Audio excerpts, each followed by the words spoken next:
Good morning students, how are you? Hope so आप safe होंगे और यूटी की तैयारी कर रहे होंगे। कल क्लास में हमने निबंध 1 किया था, सब्जी मंडी, वो आपने वीडियो देखा होगा और लिख लिया होगा।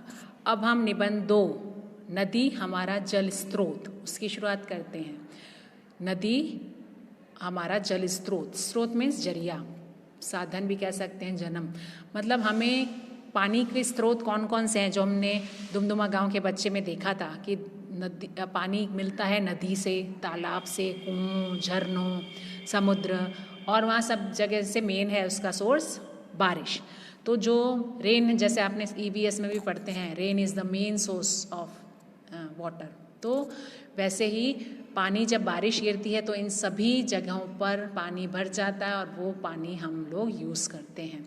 तो नदी को ही पानी का मुख्य स्रोत माना गया है। नदी को ही पानी का मुख्य स्रोत मीन्स जो मेन जगह है पानी मिलने की, वो है जरिया है, वो है नदी। तो हम नदी की शुरुआत करते हैं। कलकल करती नदी जब पहाड़ों से नीचे गिरती है तो वो नज़ारा बहुत सुंदर लगता है।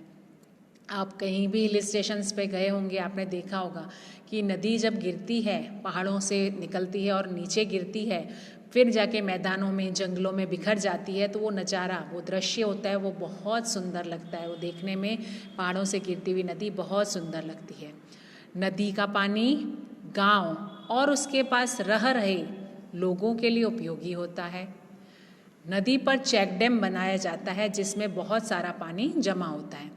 तो नदी का जो पानी है वो गांव और छोटे छोटे गांव हैं उसके आसपास जो रहते हैं लोग, गांव के अंदर और बाहर साइड भी रहते हैं, जो उन लोगों के लिए, क्योंकि उनके पास पानी का जरिया नहीं होता, पानी कहाँ से लें, इसलिए वो अभी भी कई जगह गांव ऐसे हैं भारत में जहाँ लोगों को पानी की सुविधा नहीं मिलती, तो वो अपने मटके, गागर, बाल्टियाँ ये सब लेकर नदी पर पानी भरने जाते हैं। स्त्रियाँ वहाँ पर कपड़े धोना, बर्तन, अपने पशुओं को नहलाना, ऐसा सब काम भी करते हैं। तो नदी का पानी इन लोगों के लिए बहुत उपयोगी है। नदी पर चेक डैम बनाए जाते हैं, डैम्स बनाते हैं जिसमें बारिश का पानी इकट्ठा जमा हो जाता है, और जब पानी जमा हो जाता है तो उस पानी से क्या क्या काम आता है पानी, वो भी हम देखेंगे। उपयोग कैसे करते हैं, खेतों की सिंचाई होती है, इरिगेशन, जो आप खेतों में पानी, फसल उगाते हैं तो खेतों में डालते हैं किसान लोग।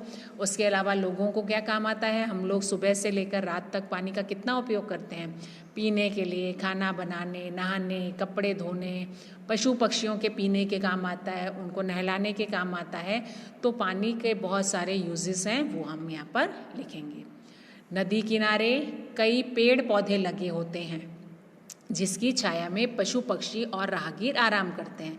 तो नदी का पानी उपयोग में आता है ऐसा नहीं है, क्योंकि नदी है उसके आसपास बहुत हरियाली होती है, बहुत सारे पेड़ पौधे लगे होते हैं, तो उसकी छाया, जब पेड़ पौधों की छाया होती है तो उसमें पशु पक्षी, बड़े जानवर होते हैं, राहगीर होते हैं, चरवाहा होता है जो अपनी भेड़ बकरियों को लेकर नदी किनारे जाते हैं, वहाँ पर उनको पीने की भी सुविधा मिलती है, पानी पीने की, और राहगीर को छाया मिलती है जिसमें वो आराम करते हैं।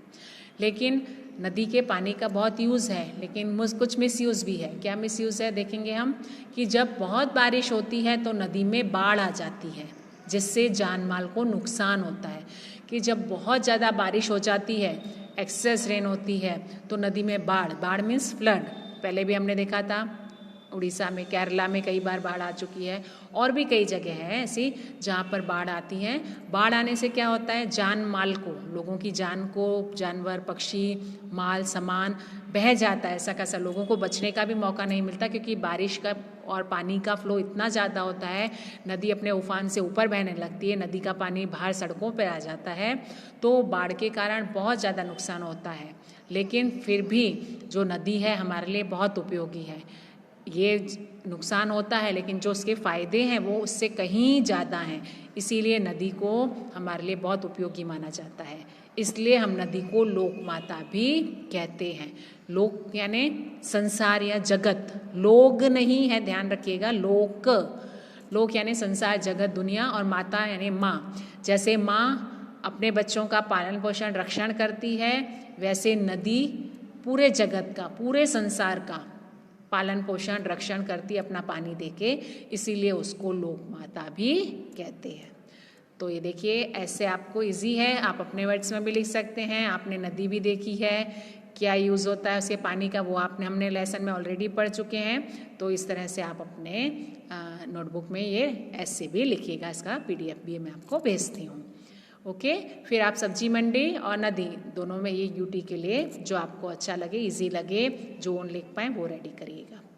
Okay, thank you, have a nice day, stay safe.